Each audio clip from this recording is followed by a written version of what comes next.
ഞാൻ പറഞ്ഞു മൃതസഞ്ജീവനി ക്രിയ, ചിതാകാശ യോഗ, അതുപോലെ തന്നെ അതിൻ്റെ അവസാനത്തെ ഭാഗമായിട്ടുള്ള ഓം ശിവശക്തി മൂവിങ് മെഡിറ്റേഷൻ. ഈ 3 കാര്യങ്ങളും ലോകത്തിൽ തന്നെ ആദ്യമായിട്ടാണ്. അപ്പൊ നിങ്ങൾ സാധാരണഗതിയിൽ ചോദിക്കും, ഇന്ത്യൻ യോഗ അതിൽ ഉൾപ്പെട്ടിട്ടില്ലേ എന്ന്. ഉണ്ട്. ഇന്ത്യൻ ക്ലാസിക്കൽ യോഗ മൃതസഞ്ജീവനി ക്രിയയിൽ ഉൾപ്പെട്ടിട്ടുണ്ട്. ഇതിൽ തായ്ച്ചി ഉൾപ്പെട്ടിട്ടില്ലേ? തായ്ച്ചി ഉൾപ്പെട്ടിട്ടുണ്ട്. ചീക്കും ഉൾപ്പെട്ടിട്ടില്ലേ? ഉണ്ട്. തിബത്തൻ സന്യാസിമാർക്ക് മാത്രം അറിയാവുന്ന പല ബ്രീത്തിങ് ടെക്നിക്കുകളും.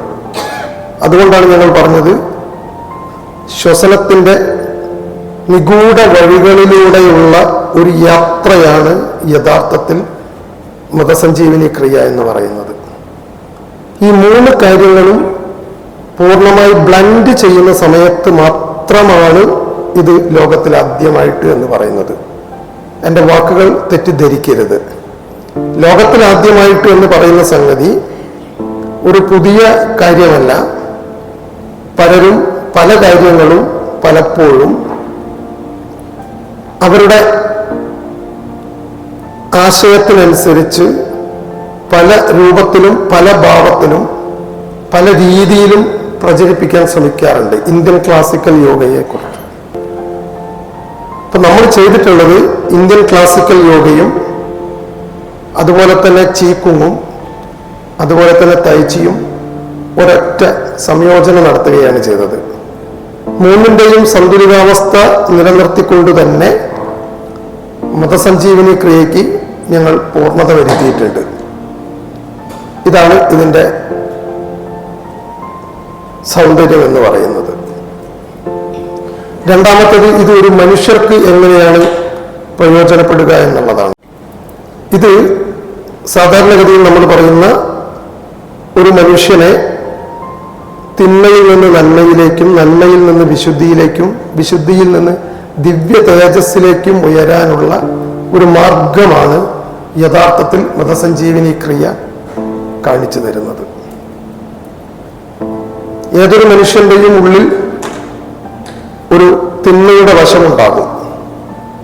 അങ്ങനെയുള്ള വ്യക്തികളെ പ്യൂരിഫൈ ചെയ്യാൻ വേണ്ടി, ആ മനസ്സിനെ പ്യൂരിഫിക്കേഷൻ വരുത്താൻ വേണ്ടി ഈ ക്രിയ സഹായകമാവുന്നുണ്ട്. അപ്പൊ നമ്മൾ ഈ ക്രിയ പഠിക്കുന്ന സമയത്ത് ഇതിൽ നിങ്ങൾക്ക് കൂടുതൽ കോംപ്ലിക്കേഷൻ ഇല്ല. കാരണം തായ്ച്ചി എന്ന് പറയുന്നത് യഥാർത്ഥത്തിൽ സ്വിമ്മിങ് ഇൻ ദ എയർ എന്നാണ് നമ്മൾ പറയുക.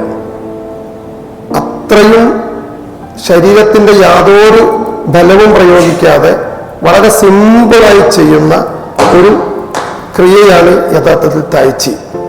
തായ്ച്ചി എന്ന് പറയുന്നതിൽ അതിൽ ചി നിങ്ങൾ എടുത്തു നോക്കിയാൽ CHI, ചി ചി എന്ന് പറയുന്നത് യഥാർത്ഥത്തിൽ അതിൻ്റെ അർത്ഥം പ്രാണൻ എന്നാണ്.